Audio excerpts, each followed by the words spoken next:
My stepfather threw away my dad's watch and told the neighbors I was stealing from my mother. When I begged my mom to see what he was doing to me, she looked through me and said, "Why can't you just be grateful?" I stayed silent. That was 9 months ago. This morning, he was standing outside my new school fence, watching me breathe through an oxygen mask. My buddy Carter was the kind of kid who'd eat the burnt pancakes so you didn't have to. Eagle Scout at 14, he stayed after the school events until 3 a.m. just to help janitors stack chairs. The kind of guy who learned EMT training, not because he was interested in it, but because he might need it one day. His dad took his own life junior year, OD'd in the garage while Carter was at a shelter handing out free meals to the homeless. His dad left a note about Carter's mom and his best friend Bill, about how Carter wasn't his and how the affair had been happening for almost 20 years. But by the time Carter found his dad's body, his mom had already burned the note. At the funeral, she told everyone his dad had been secretly depressed. The whole town bought it. Bill moved in 3 months later. To help with bills, his mom said. Carter needs a father figure, she said. At the funeral, Bill had given the eulogy about losing his best friend. Now he slept in his best friend's bed. The wedding was small, quick. Carter was the ring bearer. That's when the erasure started. Carter came home from school to find his dad's things boxed in the garage. Trophies from coaching Carter's little league, father-son camping photos, his dad's cologne, Carter. "We need to move forward," Bill said. "Your mom needs this." His mom nodded. Xanax glazed, wine glass at noon. Carter found his dad's watch, the one Grandpa gave him, in the garbage. Bill caught him digging it out. "Stealing from your mother now?" Loud enough for the neighbors to hear. The beatings started carefully. Bill had been a cop 2 towns over and knew exactly where bruises wouldn't show, how long they'd last. Open-handed to not leave knuckle marks. Never the face during school months. Always when mom was passed out on her new prescription cocktail that Bill's doctor friend provided. "Double the normal dose," Carter heard him tell her once. "You've been through so much." She'd wake up to Carter crying, Bill comforting him about his nightmares. She started sleeping through Carter's screams. First parent-teacher conference, Bill played concerned stepfather perfectly. Showed Carter's teachers videos on his phone. Carter screaming, throwing things, having episodes. What the videos didn't show was the 2 hours before, Bill's hands around Carter's throat, telling him his dad was a coward who chose death over raising a disappointment. "We're getting him help," Bill told the teachers. "It's been so hard since his father's troubles." They looked at Carter with pity. The troubled kid with the suicidal father. Bill's therapist friend diagnosed Carter with complicated grief disorder and oppositional defiance. Official papers filed with the school. The pills made Carter's hands shake, his words slur. When he tried to tell the school counselor about Bill, she wrote down delusional episodes and projecting unresolved father issues, called Bill to pick him up early. That night's beating was the worst yet. The Columbia scholarship his dad had started saving for when Carter was born, Bill managed it now. Spent it on his own kids from his first marriage who visited weekends, called Carter psycho at the dinner table, while Bill smiled. When Carter's grandmother asked about college funds at Thanksgiving, Bill pulled out forged bank statements showing Carter had been stealing from it. "We didn't want to worry you," he told her, hand on Carter's mom's sedated shoulder. "We're handling it." Grandma stopped calling. Thursday before Thanksgiving break, Carter finally snapped. Grabbed Bill's wrist mid-swing, pushed him backward. Bill fell into the coffee table, tiny cut on his forehead. Called 911. "My stepson attacked me. I think he's having a psychotic break. His father committed suicide. Please hurry, I'm scared." Cops who knew Bill from the force showed up. Carter in handcuffs on his own lawn. Domestic incident on the report. School resource officer pulled Carter aside Monday. "We're watching you now." The thing about his mom was the hardest. She'd wake up sometimes, almost lucid, look at Carter like she wanted to say something. Then Bill would hand her the pills, kiss her forehead, and she'd fade again. The night Carter begged her, really begged, on his knees, to see what was happening, she looked at him with nothing behind her eyes and said, "Why can't you just be grateful?" That's when Bill started the checks. Random body searches for drugs, weapons, made Carter strip in the living room. This is what happens to criminals in jail. You want to act like one? Get treated like one. Hands everywhere they shouldn't be. Your dad never taught you how to be a man. Someone has to. Carter stood there, 14 years old, naked in his own house, Bill's phone recording, for documentation of compliance. I was at their house the day before Thanksgiving. Bill answered the door, big smile, firm handshake. "Carter's upstairs doing homework. You know how we have to stay on him about his grades now." Carter's room looked wrong. Bare walls, no lock on the door, mattress on the floor. "Where's all your stuff?" I asked. Carter just stared at nothing. Same look his dad probably had at the end. His phone buzzed. Bill calling him down for dinner. Carter walked to his closet, pushed aside the hanging clothes. His dad's hunting rifle was propped in the corner, the one Bill didn't know he'd hidden. Box of shells underneath his old scout uniform. "I think it's best if you head out," he told me. I walked out of Carter's room and down the stairs, my legs feeling like they weren't attached to my body. Bill was in the kitchen talking to Susan about needing to check Carter's room for stolen property later. Susan just nodded at whatever he said, her eyes glazed over from whatever pills he'd given her. I mumbled something about homework and headed for the door. Bill's hand landed on my shoulder just as I reached for the handle. "Everything okay up there?" he asked, his grip tightening just enough to hurt. I nodded and pulled away. practically running to my car. I sat there in the driveway for a minute, engine running, hands shaking so bad I could barely grip my phone. The image of that rifle kept flashing in my head, Carter's dead eyes matching the look I'd seen in old photos of his dad near the end. I dialed 911, and my thumb hovered over the call button. Then I remembered the cops who'd shown up when Carter pushed Bill, how they'd shaken Bill's hand and called him brother. I hung up before it could ring. I drove for 30 minutes to the county sheriff's office in the next town over, avoiding the Millbrook PD completely since half of them played poker with Bill on Fridays. The desk sergeant looked at me like I was wasting his time when I started explaining about the rifle. But when I mentioned Bill's name, his expression changed. "Bill Lawson?" he asked, leaning forward. He called over Detective Rachel Torres, a woman with sharp eyes who'd apparently been watching Bill since some incident at his last precinct that got buried. She listened to everything, taking notes, asking specific questions about dates and times. 2 hours later, Torres and I pulled up to Carter's house again. Every light was on, and we could hear Bill's voice booming from inside about missing property and ungrateful kids.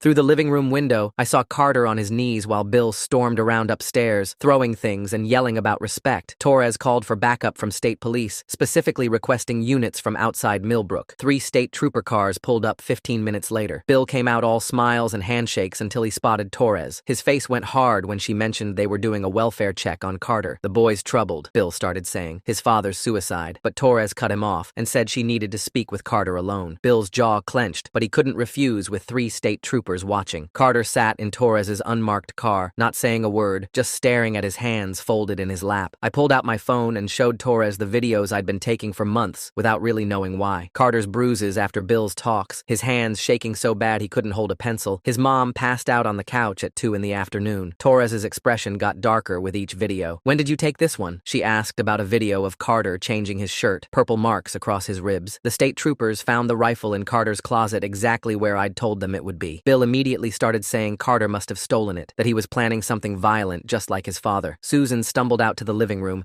barely able to stand, and mumbled agreement to whatever Bill was saying. Torres documented everything, especially taking photos of Susan's condition and the pill bottles on the coffee table. It was almost 11 when Carter finally came to stay at my house that night. My parents had agreed immediately when Torres called them. Carter didn't eat the sandwich my mom made, didn't talk when my dad tried to ask if he needed anything, just sat wrapped in my mom's old quilt, staring at nothing. My parents kept exchanging worried looks, but gave him space. The next morning, Thanksgiving Day, Torres called while we were setting the table. She'd been digging into Bill's past all night and found 2 excessive force complaints at his old department, both involving minors, both mysteriously dropped. She needed Carter to talk, but without his testimony, her hands were tied. Bill had already called in favors, telling people I was a bad influence who was filling Carter's head with lies. During Thanksgiving dinner, right in the middle of my mom serving mashed potatoes, Carter suddenly started sobbing. Not quiet tears, but full body-shaking sobs. My mom held him while he whispered about the body searches, about Bill making him strip down while recording it, about how his mom looked right through him now like he didn't exist. My dad quietly stepped outside to call Torres. "I'm really curious about the timeline here. Bill moved in just 3 months after the dad died, but somehow he'd already set up this whole system with the doctor friend and the therapist." Friday morning, Torres arranged for Carter to see Dr. Michael Foster at the county hospital, specifically choosing a place where Bill had no connections. The examination took 3 hours. Dr. Foster found old fractures in Carter's ribs that had healed wrong, bruising in specific patterns that meant someone knew exactly where to hit, defensive wounds on his arms. Foster, as a mandated reporter, started filling out the official documentation while Carter sat there in a hospital gown, looking smaller than I'd ever seen him. Detective Torres got Carter released into temporary protective custody that night, and my parents agreed to let him stay with us while the legal stuff got sorted out. Friday afternoon around 4, I was upstairs helping Carter unpack when my mom called up that someone was at the door. Through my bedroom window, I saw Bill's truck in our driveway with 2 Millbrook police cruisers behind it. My dad was already on the porch when Bill started demanding Carter come home immediately. The 2 officers with him looked uncomfortable, shifting their weight while Bill waved papers around. My mom stood behind my dad with her arms crossed. Bill pulled out his phone and played a recording from weeks ago, Carter's voice screaming and crying after one of the beatings, though the recording only caught Carter's reaction, not what caused it. The officers exchanged glances, and one stepped forward saying Carter had to go with his legal guardian. My dad asked to see their warrant. They didn't have one, but said domestic situations didn't always require one. That's when Detective Torres pulled up in an unmarked county car. She got out holding a folder and walked straight past Bill to show the officers her emergency custody order signed by a county judge 2 hours earlier. Bill's face went red, and he started arguing about jurisdiction, saying these were his local officers and county had no authority here. Torres pulled out her phone and called someone, and within 10 minutes, 2 state police cars arrived. The state troopers reviewed both sets of paperwork, while Carter watched from my window, his hands gripping the windowsill so tight his knuckles went white. After 20 minutes of back and forth, the state police sided with the county order. Bill had to leave, but as he walked past my dad, he said quietly enough that only we could hear it, that this wasn't over. The whole neighborhood had come out to watch by then. 3 days later on Monday, Carter went back to school with a county social worker named Ms. Rodriguez following him around. Word had already spread about what happened at my house. Kids whispered in the hallways, and even teachers who used to smile at Carter now kept their distance. Bill's version had made it through the parent phone tree over the weekend, painting Carter as a disturbed kid who'd threatened his family with his dead father's gun. Even Mr. Harrison, who'd coached Carter in track, wouldn't make eye contact. Ms. Huang found Carter during lunch and brought him to her office. She'd spent the weekend going through his file, marking the timeline of behavior reports that all started after his dad died, right when Bill moved in. She showed Carter the pattern on her laptop screen, how his grades and conduct were perfect until that exact point. She gave him her personal cell number written on a sticky note and told him her office door was always open. Tuesday morning, Susan showed up at school looking more awake than she had in months. Her hands shook as she signed papers Bill had prepared, telling the principal that Carter needed intensive psychiatric treatment for his violent delusions about Bill. Carter watched from Ms. Huang's office window as his mom nodded along to whatever the principal was saying. Ms. Rodriguez tried to intervene, but Susan had legal custody rights that hadn't been terminated yet. Wednesday after school, I started documenting everything with my girlfriend Sarah, whose mom had treated Carter at the urgent care 6 months earlier and noticed bruising that didn't match his story about falling off his bike. Sarah helped me organize photos of Carter's old injuries that I'd taken with my phone, screenshots of his texts about Bill, and a timeline we built going back to his dad's death. We uploaded everything to 3 different cloud services and gave Ms. Huang the login information. Thursday morning, Dr. Brennan showed up at school with commitment papers claiming Carter posed an immediate danger to himself and others. Ms. Huang challenged the evaluation since Brennan hadn't actually examined Carter in over 2 months. The principal didn't know what to do and kept wringing his hands while Brennan insisted he had the legal authority. Detective Torres was in court testifying on another case and couldn't be reached. Carter locked himself in the bathroom and wouldn't come out. Ms. Huang called Dr. Foster from the hospital, who drove over immediately. He reviewed Brennan's assessment right there in the principal's office, pointing out that the dates were wrong, the diagnostic codes didn't match the symptoms described, and the whole thing looked like it had been filled out in advance. The principal finally said he needed the school district's lawyer to review everything before making any decision. Friday night, Carter stayed at his Aunt Patricia's house, his dad's sister who'd driven up from Delaware when she heard what was happening. She showed us photo albums from before, Carter and his dad camping, fishing, just normal father and son stuff. Then she mentioned how Carter's dad had called her 2 weeks before he died, asking strange questions about Bill's past, whether she remembered him from high school, whether there had been any rumors. The room got quiet. Saturday morning, Frank Mitchell pulled into Patricia's driveway in his old pickup truck, having driven straight through from Pittsburgh after getting weird calls from Susan that didn't make sense, her words slurred and confused. When he saw Carter's weight loss and the dark circles under his eyes, his jaw clenched the same way Carter's dad's used to when he was angry. He sat down next to Carter and said his son had called him 2 weeks before everything happened, said he'd found something about Bill that didn't add up. Frank pulled out an old folder from his jacket with bank statements, showing Bill had been stealing from the police pension fund at his old department. That's why he'd really left, not for a better opportunity like he told everyone. Frank's son had tracked down Bill's old partner, who'd been keeping copies of everything for years, waiting for someone to care. Sunday morning, Susan called me asking to meet at the diner on Route 22, said Bill was at his brother's watching football. She sat alone in a back booth with just one coffee cup, her hands steady for once, eyes clearer than I'd seen them in months. When I explained about the rifle and what Carter had been planning, her face went white, then red, then she started shaking her head. She kept saying no over and over, but then her voice got quieter, and she mentioned waking up once at 3 in the morning to find Bill going through her first husband's papers in the basement. She'd asked what he was doing, and he'd given her 2 pills and a glass of water, told her she was having another episode. The next morning, those papers were gone, and Bill said she'd imagined the whole thing. Monday came fast with the emergency custody hearing at the county courthouse. Bill showed up with 3 lawyers in expensive suits, plus 5 character witnesses from the police force, all in uniform. Our side had Detective Torres, Dr. Foster, who documented Carter's injuries, Ms. Huang from school, and a public defender who looked about 12 years old. Bill took the stand first, playing videos on a big screen showing Carter screaming and throwing things during what he called episodes. The videos were edited, though, cutting out the parts where Bill had been choking him minutes before. The judge, who I recognized from newspaper photos of him golfing with the police chief, nodded along to everything Bill said. Bill talked about Carter's deteriorating mental state, how he'd tried everything to help his troubled stepson, how it broke his heart to see the boy following his father's path. That's when Carter stood up. He pulled his shirt up over his head, showing the pattern of bruises across his ribs, the healing cuts on his back, the finger marks on his throat. The The whole courtroom went silent. Carter's voice came out clear and steady when he said Bill told him no one would believe him, that his dad was weak for killing himself, that Carter would be next. Bill's lawyer jumped up objecting, but everyone had already seen. The judge called a recess, and when we came back, he granted continued emergency custody to the state, but ordered family therapy and supervised visits starting immediately. Bill's face stayed calm in court, but I could see his jaw grinding, his hands clenched so tight his knuckles went white. Outside on the courthouse steps, he grabbed my arm hard enough to leave marks and leaned in close. His breath smelled like coffee and rage when he said I'd destroyed his family and Susan would never forgive me. I pulled out my phone right there and took photos of the red marks his fingers left on my skin. 2 weeks later, Carter started seeing Dr. Amanda Smith, a trauma specialist from the next county with no connections to Bill's network. She had him draw pictures at first, since talking was hard. Then slowly, he started explaining how Bill had taken everything away piece by piece. She documented every session, building a medical record that couldn't be disputed or destroyed. A month passed with Carter getting stronger, while Bill switched tactics completely. January came, and Bill started showing up at every school event with Susan on his arm, her eyes glazed again from whatever new pills he'd gotten her on. He volunteered for the PTA, brought homemade cookies to bake sales, coached the junior varsity basketball team. Parents who didn't know the truth started asking why that poor man's stepson wouldn't come home. What kind of child abandons their family like that? Carter standing up and showing those bruises in court? That took more guts than eating burnt pancakes ever did. Bill's lawyer probably wished he'd objected before the shirt came off, not after everyone saw the evidence written across Carter's ribs. Bill made sure to look sad and worried whenever anyone asked about Carter. Then someone broke into my car while I was at work, smashed the window, and took my laptop with all the evidence files on it. The security cameras at my office parking lot were mysteriously not working that day. The footage corrupted somehow, but my friend Sarah had backed up everything to her cloud storage the night before when she was helping me organize the files. We didn't tell anyone about the backup, letting Bill think he'd won that round. Carter's grades started slipping as the stress ate at him, getting C's and D's on tests he would have aced before. His teachers, who'd been supportive at first, grew frustrated with his lack of focus, not understanding that he couldn't concentrate when every car that looked like Bill's made him panic. Bill sent concerned emails to the principal about Carter's academic decline, suggesting military school might provide the structure the boy clearly needed. The principal forwarded the suggestion to social services, adding his own concerns about Carter's future. Frank wasn't giving up, though, and hired a private investigator with his retirement savings. The PI found sealed records from Bill's first marriage, showing a restraining order his ex-wife had filed, allegations of abuse, custody lost after their daughter showed up at school with bruises. But sealed meant we couldn't use them in family court, couldn't even mention them without risking contempt charges. Frank kept digging anyway, calling Bill's ex-wife's family, tracking down old neighbors, building a picture of who Bill really was. Week 8 came, and Susan started individual therapy as part of the court order with Dr. Patricia Kim, a therapist the court appointed who wasn't part of Bill's network. Susan talked about waking up in different clothes than she remembered putting on, finding her car keys in strange places, whole days missing from her memory. Dr. Kim started documenting everything, noting symptoms consistent with being drugged without consent, building her own medical record about what was really happening in that house. 3 days later, Carter's Aunt Lisa called me crying. Someone had spray-painted home wrecker and kidnapper across her garage door in red paint that dripped down like blood. Her neighbors wouldn't even look at her anymore when she walked to her car. The worst part came that evening when she found her cat dead on the porch with a note stabbed through it that said, "Stop interfering with families." The cops took pictures and filed a report, but there were no prints and no witnesses, and Bill had been at work all day with 20 people who could swear to it. The next morning, I got called down to the principal's office, where 2 detectives were waiting with a folder full of photos. Someone had sent an anonymous tip about an inappropriate relationship between me and Carter. They had pictures of us hugging outside my house, him coming over late at night, me driving him places. The way they asked their questions made my skin crawl. My mom got there within 10 minutes and had our lawyer on the phone before they could ask another question. The investigation went on for 2 weeks, and even though they found nothing, kids at school started looking at me different, and parents whispered when I walked past. Ms. Huang started watching Carter more carefully during their sessions and noticed how he'd flinch whenever male teachers walked behind him or got too close. She documented the way his whole body would tense up when anyone touched him without warning. When she asked him about Bill's body searches, he broke down and told her things that made her hands shake as she wrote them down. She filed a new CPS report that afternoon, marking it as potential sexual abuse, which opened a whole different kind of investigation. That same week, my parents got pulled over 3 times for broken taillights that weren't broken and expired registration that wasn't expired. Lisa got 4 tickets in 5 days for things like going 27 in a 25 zone. Dr. Foster came out of the hospital to find his car keyed with "Mind Your Business" scratched into the hood. Every single person helping Carter was getting the message loud and clear. Susan missed her next supervised visit with Carter because they found her passed out in her car in a grocery store parking lot at 2 in the afternoon. The hospital ran tests and found medication levels that should have killed her. Patricia Kim's notes about chemical restraint suddenly looked a lot more serious. Bill showed up at the hospital playing the worried husband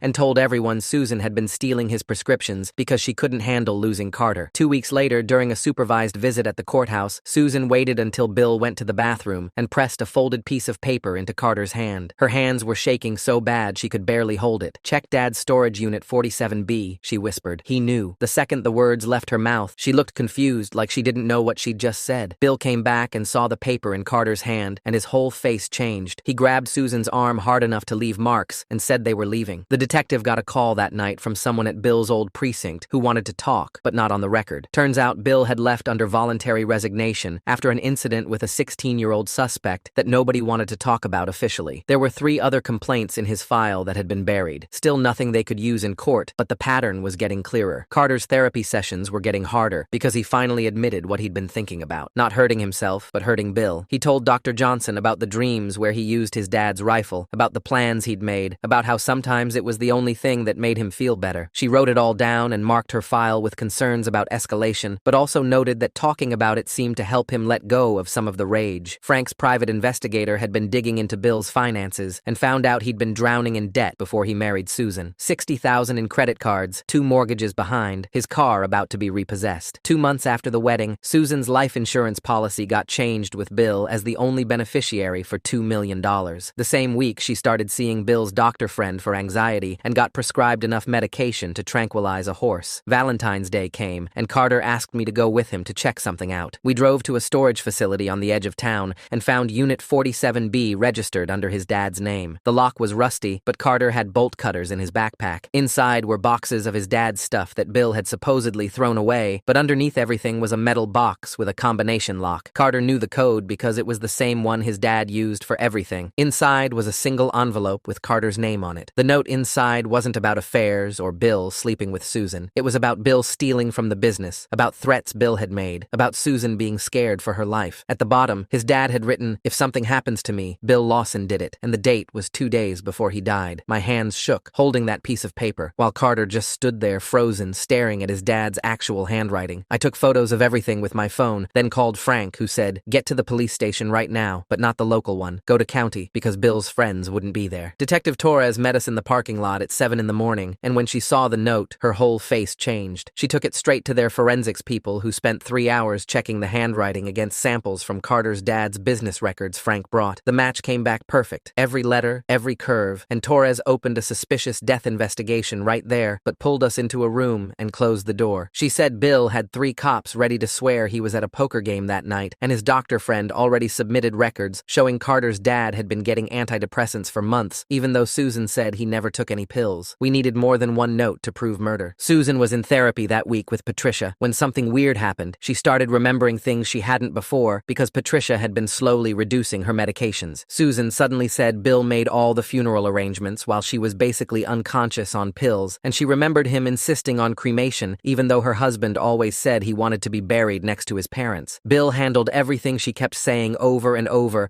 while Patricia wrote it all down and noted how Susan's memory improved when the drugs wore off. Carter sat in Frank's living room that night, reading his father's note again and again, tracing the words with his finger. He wasn't crying anymore, just whispering that his dad didn't leave them. He was trying to protect them, and all that guilt Carter carried for months turned into something else. He wanted to speak at the custody hearing, wanted everyone to know the truth. Week 14 came, and the private investigator Frank hired finally tracked down Bill's ex-wife Margaret, living 3 states away under her maiden name. She agreed to a video call, and her story made my skin crawl because it was exactly what Bill did to Susan. The gradual medication increases, cutting her off from family, taking control of all the money. Margaret only escaped when her brother physically drove to their house and carried her out while Bill was at work. The school board meeting happened next week, and Bill showed up with a petition signed by 40 parents calling Carter dangerous and unstable, saying their kids didn't feel safe. Something feels off about Susan suddenly remembering the storage unit number during that visit. How does someone that drugged forget everything else but manage to pass along such specific information? Makes me wonder if she's been playing a longer game than we realize, maybe. But Ms. Huang stood up with 3 folders of documentation showing Carter's grades before Bill moved in versus after. Dr. Foster presented medical evidence of abuse patterns, and the board couldn't decide anything, so they tabled it for later. later. Then Susan disappeared after a therapy appointment, and nobody could find her for 12 hours until Patricia tracked her phone to Bill's doctor friend's house, where she was passed out on a couch with 3 new prescription bottles in her purse. Susan had no memory of going there, didn't remember leaving therapy, and Patricia filed an emergency report about medical abuse that same night. Week 16. Margaret agreed to give a sworn statement about everything Bill did to her, describing the exact same escalation pattern, the same control tactics, the same medication abuse. Torres started building a behavioral pattern case that didn't need to prove murder, just showed Bill's history of domestic abuse across multiple victims. Carter went back to school full-time with a modified schedule, and some kids supported him while others stayed away like he had some disease. He joined Ms. Huang's peer counseling group and started helping younger kids recognize abuse signs, his grades slowly getting better each week. Frank kept digging through financial records and found Bill had accessed Carter's father's business accounts 2 days after the death, draining $30,000 before Susan could even think about money. The forensic accountant traced every transaction, and Torres said this gave her probable cause for a fraud investigation, which meant she could get warrants for everything. I was pumping gas at the station on Maple Street when Bill pulled up behind me. No other cars around, nobody else at the pumps. He walked over real slow and stood too close, saying quietly that I thought I was smart, but accidents happen all the time. My parents drove that route to work every day. Carter's aunt lived alone in that house with no alarm system. I kept my phone recording in my pocket while he talked about how tragic it would be if something happened to the people trying to destroy his family, his wedding ring clicking against my car as he tapped it. I recorded everything on my phone while backing away slowly and driving straight to the police station. The county detective took my statement and played the recording 3 times, writing notes about threats and witness intimidation. 2 weeks later, Dr. Brennan got a letter from the medical board about his license review and suddenly changed his whole story about Carter. He sat in the county courthouse conference room sweating through his shirt while telling investigators Bill had given him specific things to write about Carter's mental state. Without Brennan backing up the diagnosis papers, Bill's lawyers couldn't use them in court anymore. Week 18. Susan asked to see Carter at the supervised visitation center downtown. She sat across from him crying and touching his hands while the social worker watched from the corner. She kept saying she remembered pieces now. Bill telling her Carter was dangerous, needed pills to control him, couldn't be trusted. Her hands shook as she described waking up confused with Bill standing over her bed, holding water and more pills. The FBI Financial Crimes Unit started looking at Bill's accounts after finding transfers between states involving his ex-wife's money. They didn't tell Bill they were investigating, but agents showed up at the bank requesting 5 years of records. Carter had to testify at the closed custody hearing in the old courthouse on Market Street. The judge wasn't one of Bill's friends this time and actually listened while Carter described the searches and beatings. Bill's lawyer kept trying to make Carter look crazy, but the medical reports from the hospital showed old fractures and bruises in different healing stages. 3 days later, Dr. Morrison got arrested at his medical practice for illegal prescriptions. Federal agents walked him out in handcuffs while patients watched from the waiting room. Facing 20 years and losing his license forever, Morrison flipped immediately and gave investigators boxes of receipts. He showed them text messages where Bill asked for specific drugs to keep Susan sedated and offered cash payments through his ex-wife's account. Week 20. The FBI showed up at Bill's house with a federal warrant while I watched from across the street with Carter and his aunt. They carried out computers and boxes while Bill stood on his lawn yelling about his rights. The agents found hundreds of videos on his computer labeled with dates and degrading titles showing Carter during the body searches. They also found bank documents showing Bill had been moving money from Susan's accounts to his kids from his first marriage. Bill kept shouting that everything was legal as her husband, but the agents just kept loading evidence bags into their van. Susan's new doctor at the county hospital started managing her medication properly for the first time in over a year. She remembered more each day, including Bill putting powder in her coffee and changing papers while she was unconscious. She told investigators about the night her first husband died and how Bill showed up at the house within 10 minutes, even though nobody had called him yet. Carter stayed with his aunt, but woke up screaming most nights about Bill coming for him. His new therapist, Dr. Williams, worked with him on breathing exercises, but Carter still checked closets and under beds looking for guns that weren't there. He'd sit in the corner of rooms where he could see all the doors and jumped whenever car doors slammed outside. Week 22. The local news picked up the story after the federal raid with the headline about a respected officer under investigation. Parents who had signed Bill's petition started calling to apologize to Carter and his aunt. The grocery store clerk who'd given Bill information about Carter's schedule told everyone she felt terrible. The town split between people defending Bill and others, finally admitting they'd seen things, but stayed quiet. Bill made bail using his pension money and immediately filed for emergency custody of Susan, claiming she wasn't mentally competent. But the nurse, Patricia, who'd been giving Susan the overdoses, testified about Bill's instructions to keep her sedated. Susan stood up in court clearer than she'd been in in 2 years and told the judge she wanted a divorce and restraining order. Bill's lawyer argued Susan was too damaged to make decisions, but she answered every question the judge asked about dates and details. 3 nights later, I woke up to sirens screaming past my window and saw the orange glow coming from Lisa's neighborhood where Carter was staying. The garage was already half gone when I got there, flames reaching toward the main house where Carter and his aunt slept. Firefighters were spraying everything down while Carter stood on the lawn in his pajamas, shaking. Lisa's security camera caught someone in dark clothes pouring something around the garage doors around 2 a.m., but the face was covered. The build looked exactly like Bill's though. Same shoulders, same walk. Bill's lawyer showed up within an hour with receipts proving Bill was at a hotel bar until 3 a.m. with 2 witnesses who happened to be off-duty cops. The FBI agent who'd been working the case pulled me aside and showed me photocopies of brochures they'd found in Bill's desk drawer during the raid. Whispering Pines Mental Health Facility, a private place 3 states away that specialized in long-term care for treatment-resistant patients. Bill had highlighted sections about power of attorney and permanent commitment procedures. The dates on the inquiry forms were from 6 months before Carter's dad died. There were notes in Bill's handwriting about Susan's deteriorating mental state and danger to herself, written when she was still completely normal. Carter started going to Ms. Huang's peer advocacy group at school, standing up in front of other kids and talking about what happened to him. 3 other students came forward that week, saying they were going through similar stuff at home. One girl started crying when Carter described the gaslighting, said she thought she was going crazy until she heard him talk. Ms. Huang pulled Carter aside after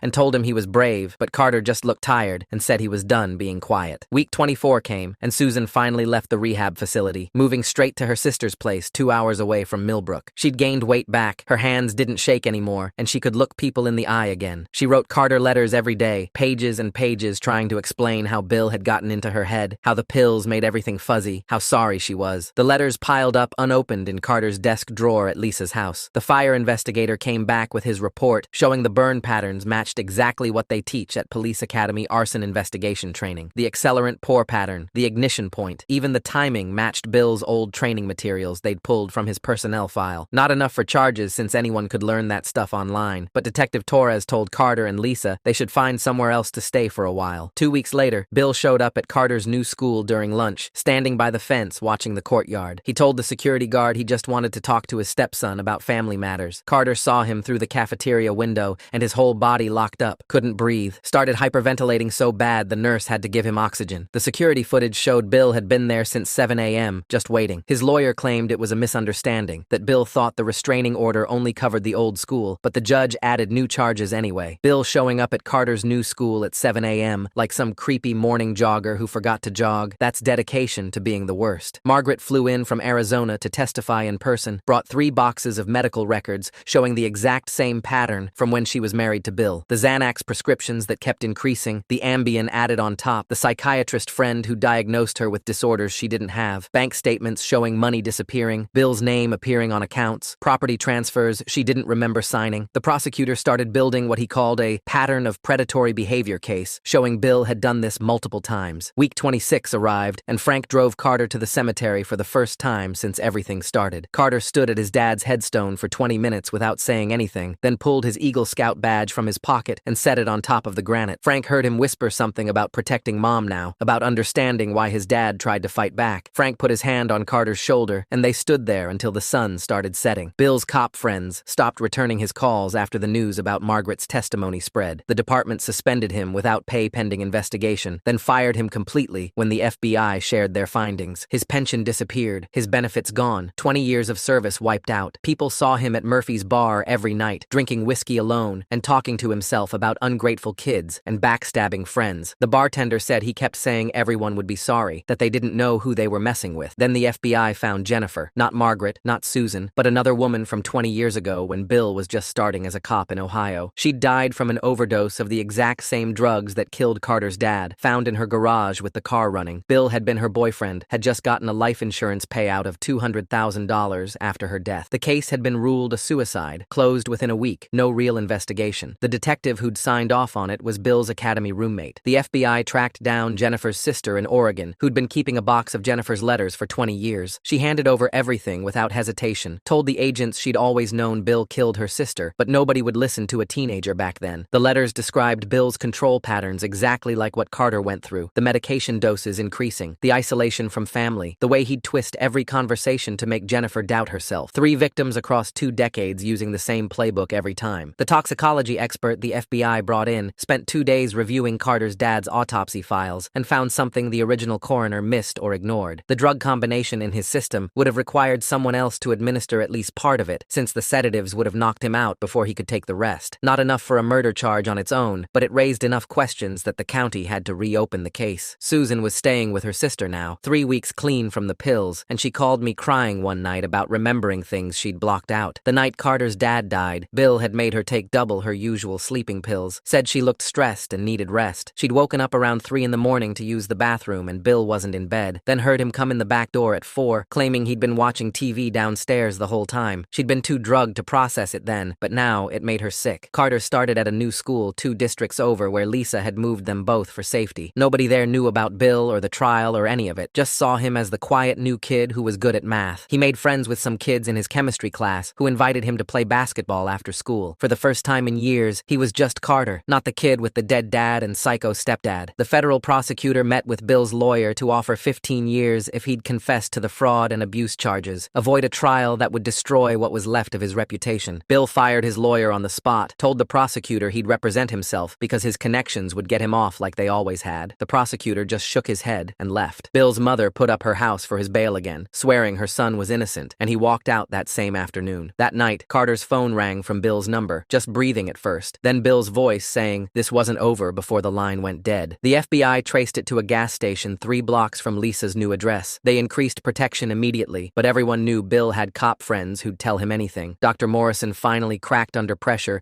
and admitted Bill had asked him about untraceable drug combinations 6 months before Carter's dad died, claimed it was for a case he was working. Morrison had given him a whole list, thinking it was theoretical, never imagining Bill would actually use it. The prosecutor added it to the growing pile of circumstantial evidence. Carter told Dr. Brown he wanted to testify at trial, no matter how hard it would be, because someone needed to say out loud that Bill killed his dad. Dr. Brown worried about the trauma, but Carter was determined, spent hours practicing his testimony, keeping his voice steady when describing the worst parts. Susan's divorce went through without Bill even showing up to contest it, since he was too focused on his criminal defense. She got the house, what was left in the accounts he hadn't drained, and started going to NA meetings every morning to stay clean. She'd call Carter every night to apologize, to promise she'd be the mom she should have been all along. Then Lisa found the black rose on her windshield with a note that said, "Widows understand loss." The FBI pulled security footage showing Bill's car in the parking garage, even though his mother swore he'd been with her all evening. Her neighbor had seen him leave 2 hours earlier, but his mother kept lying for him. The investigation was building momentum, but Bill was still out there, still dangerous, still convinced he'd win like he always had. The trial started 3 weeks later in federal court downtown. Bill decided to represent himself, which the judge warned him against twice before letting him proceed. During jury selection, Bill stood there in his cheap suit rejecting anyone who looked like they might have teenage kids, anyone who frowned when they looked at him, anyone who seemed too educated. The prosecutor kept building her jury quietly, picking people who nodded when she asked about patterns of behavior, who understood that abuse wasn't always bruises you could see. Bill thought he was winning each time someone got dismissed, didn't notice the prosecutor's small smile when certain jurors stayed. Opening statements came next morning. Bill went first, pacing in front of the jury box, talking about troubled boys and family tragedy, about how he'd tried to save a kid with his father's mental illness, how Carter had attacked him multiple times, how Susan needed protection from her own son. He showed photos of that tiny cut on his forehead from when Carter pushed him, talked for 40 minutes about sacrifice and ungrateful children. The prosecutor stood up slowly, walked to the center of the courtroom, and started listing names. Jennifer Hayes, dead at 32. Margaret Foster, escaped after 3 years. Susan Mitchell, drugged into compliance. 20 years of destroyed lives, she said. 3 suspicious deaths. Systematic abuse disguised as love. She had boxes of evidence wheeled in, each one labeled with a year, starting from 2004. Bill's face went white when he saw them. That night before Carter testified, I stayed with him at the safe house where they'd moved him. He couldn't sleep, kept getting up to check the locks, sitting back down, getting up again. Around 3 in the morning, he pulled out his phone and showed me videos I'd never seen. His dad teaching him to tie fishing flies, both of them laughing when Carter dropped one in the water. His dad's voice saying, "It's okay, buddy, we'll make another one." More videos of camping trips, baseball practice, his dad reading him books before bed, regular dad stuff that seemed precious now because it was gone. Carter kept pausing them, rewinding, like he was trying to memorize his dad's voice. The next morning, Susan testified first. She looked different, clearer somehow. 3 months of real therapy instead of Bill's pills showing in her eyes. She described waking up from the medication fog slowly, remembering tearing things in pieces, finding her husband's body, but not remembering the days before clearly. Bill always there with water and pills, whenever she started to remember too much. She talked about the therapy sessions Bill made her skip, the friends he drove away, the bank accounts he controlled. When she described how Bill had comforted her at her husband's funeral while probably being his killer, 3 jurors were crying. Bill tried to object 6 times, but the judge kept overruling him. Then Carter took the stand. He sat up straight, looked right at Bill, and started talking. Not emotional, just facts. The beatings that started 3 months after the wedding. The body searches Bill called safety checks. The places Bill touched him during those checks. The things Bill said about his father while hitting him. The recordings Bill made of him naked. The way Bill would hurt him for hours, then call him down for family dinner like nothing happened. Bill tried to cross-examine him, standing too close, raising his voice, but Carter didn't flinch. When Bill asked why anyone should believe a troubled kid with a family history of mental illness, Carter looked him straight in the eye. The whole courtroom went silent. Bill started to ask another question, but Carter kept staring at him, waiting. Bill's own mother lying about where he was that night while he's leaving black roses on windshields? I'm curious why she's still covering for him after seeing all this evidence pile up. What hold does he have over her? Bill's hands started shaking. He asked about the rifle in the closet, trying to make Carter look dangerous, but Carter just explained how he'd thought about using it on himself, not Bill, because that's what Bill had made him believe he deserved. 2 jurors had to leave the room. When Bill kept pushing, voice getting louder, asking why Carter's father was so weak, why he'd chosen drugs over his family, Carter stood up in the witness box. The judge told him to sit, but Carter kept standing, looking down at Bill, and that's when Bill lost it completely, screaming about weak men and ungrateful sons, about how Carter's father was pathetic, deserved what happened to him. The judge called for order, but Bill kept screaming, had to be physically removed by bailiffs while shouting that Carter would end up just like his worthless father. The jury saw everything, saw the real Bill finally. Margaret testified the next day by video link from Seattle, too scared to be in the same room as Bill even with armed guards. She described the exact same patterns from 15 years ago, the pills, the isolation, the beatings in places that wouldn't show, the financial control, her ex-husband's suspicious death. Jennifer's sister testified after her, talking about finding journals Jennifer hid before she died, documenting abuse, fear, plans to escape that never happened. Even Bill's own mother took the stand for the prosecution. She broke down admitting she hadn't been with Bill the night of the Rose incident, that he'd told her to lie or she'd never see him again, that he'd been controlling her too for years, taking her social security checks, threatening to put her in a home. She looked at Bill and said she was sorry for what she'd created. Closing arguments took 2 days. The prosecutor connected every piece, showing 20 years of calculation, 3 families destroyed, a pattern of predatory behavior that would have continued forever if Carter hadn't finally broken the silence. She showed the jury photos of bruises, medical records, bank statements, prescription bottles, a timeline of systematic destruction. Bill's closing was a mess, rambling about conspiracy theories, everyone out to get him, ungrateful women and lying children, the system persecuting a good man. He pointed at Carter and said he'd tried to save him from becoming like his father. The jury deliberated for 3 days. When they came back, the foreman stood up with the verdict: guilty on all federal charges: wire fraud, conspiracy, domestic abuse across state lines, violating the Violence Against Women Act, using interstate commerce to commit abuse, 25 to life minimum, state murder charges still pending. Bill screamed about appeals as they dragged him out, yelling that Carter had ruined everything, that his father had deserved to die, that he'd get out and finish what he started. The courtroom doors closed on his voice. Carter stood there for a long moment, then walked over to his mom, and they held each other while everyone else filed out. 6 weeks passed before the prosecutor called with news about the murder charges. The state had reviewed all the evidence from Bill's trial, the pattern of control, the forged prescriptions that kept Susan sedated, and decided they had enough for first-degree murder. They believed Bill had deliberately overdosed Carter's father with the same drugs he'd been feeding Susan, staging it to look like suicide. The medical examiner found inconsistencies in the original autopsy report that Bill's cop friends had pushed through too quickly. Susan agreed to testify again, even though her hands shook when she signed the papers. Carter wouldn't have to face Bill this time since victims' rights laws protected him from having to see his abuser again. 3 months later, Carter and Susan sat in a family therapist's office for the first time. Susan had been living with her sister, 6 months clean from the cocktail of pills Bill had kept her on, working part-time at a daycare center. She cried when she saw how thin Carter had gotten, how his shoulders stayed tense even sitting down. The therapist helped them talk about the small things first: favorite foods, TV shows they used to watch together, before they could even approach the harder stuff. Carter's grades started improving once he could actually focus on school instead of survival. His story had gone viral after the trial, and several colleges reached out with scholarship offers. He picked a small state school 3 hours away, close enough that Frank could drive up for weekend visits, but far enough to start over where nobody knew him as the kid whose stepdad tried to destroy his family. The murder trial took 8 months from start to verdict. The Evidence was mostly circumstantial but overwhelming when laid out together. Bill's first wife testified about similar patterns of control, his obsession with Carter's father's life, the way he'd talked about wanting everything his friend had. The jury took 4 hours to come back with guilty, life without parole. Bill's appeals got denied within weeks. His mother had to sell her house to pay his legal bills and moved into assisted living. Carter spoke at a conference about recognizing abuse 9 months after the verdict. He stood at the podium with note cards he never looked at and told 300 people how Bill had made everyone doubt reality, how the signs were there but hidden behind a badge and a smile. He talked about trusting your instincts when something feels wrong, even if everyone tells you you're crazy. A year after the trial, Susan moved back into their house. She'd repainted every room, replaced all the furniture, turned Bill's office into a craft room. She worked as a teacher's aide now and sponsored 2 other women trying to leave abusive relationships. Some days were still hard. She still flinched at unexpected sounds, but she was present in a way she hadn't been for years. Frank set up a scholarship in his son's name for students who'd overcome family trauma. At the ceremony, he asked Carter to be the first recipient. Carter spoke about his real father, the man who coached Little League and volunteered at shelters, who taught him to tie fishing flies and change oil, who loved his family more than anything. The check would cover his first 2 years of college. Carter and I stayed close through school. He majored in social work, determined to help kids recognize the signs he'd missed. Some nights he'd call me at 2 a.m., nightmares about finding the rifle still in his closet, about what might have happened if I hadn't knocked on his door that day. His therapist taught him breathing exercises and grounding techniques that mostly worked. 18 months after the verdict, Susan got a German Shepherd from the rescue shelter. She named her Hope, which felt a little on the nose, but Carter didn't say anything. He helped train her on his monthly visits home, teaching her to bark at strangers, to sleep by Susan's bed, to be the protection they'd never had before. They'd built something new from what Bill had tried to destroy, different than before, but stronger in some ways. 2 years after learning the truth about his father's death, Carter stood at the grave for the first time since the funeral. Susan stood beside him, the first time she'd been able to come here. They planted yellow roses, his father's favorite, in the permanent vase the cemetery provided. Neither of them spoke for a long time. Finally, Susan said quietly that they'd survived, that his father would be proud of how strong Carter had become. Carter nodded, finally able to imagine a future that wasn't just about getting through each day. They walked back to their separate cars together, not yet whole, but no longer broken, ready to keep building the lives Bill had tried to steal from them. Time to close the book on this one, folks. Appreciate you letting me toss in my trademark wit and wisdom today. If you made it to the end, drop a comment. I love reading all your comments.